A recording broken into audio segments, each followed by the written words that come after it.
Samantala mga kabrigada, kinder to grade 3 matuturuan na ng usapin sa intimacy at reproduction sa ilalim pa rin ng Comprehensive Sexuality Education Program. Brigada Haji Caminyo, ibrigada mo! Brigada Live Report! Mistulang panlilinlang umano ang ginagawa ng Department of Education sa publiko upang maipilit ang implementasyon ng Comprehensive Sexuality Education Program sa bansa.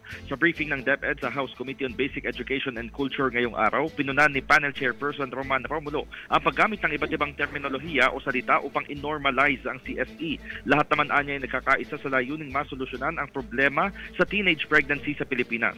Ngunit ang kinababahala ni Romulo ay ang mas maagang pagtuturo ng mga sensitibong subject matter tulad ng intimacy at reproduction, partikular na sa kindergarten hanggang grade 3 base sa curriculum.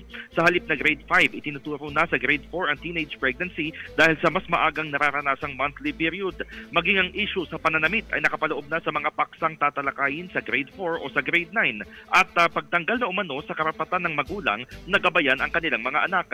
Ipinunto pa ng kongresista na ang pagtuturo hinggil sa bahagi ng katawan ng tao ay maaaring magpatuloy bagamat wala itong kinalaman sa CSE at maipapasok naman sa ibang umiiral na subjects.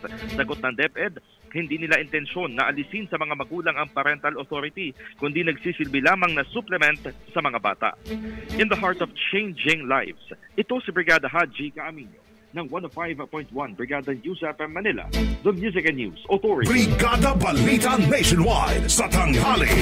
Ang bahaging ito ay hatid sa atin ng Mom's Love ES1 Capsule. Simulang tuparin ang pangarap ng iyong anak. And starting now,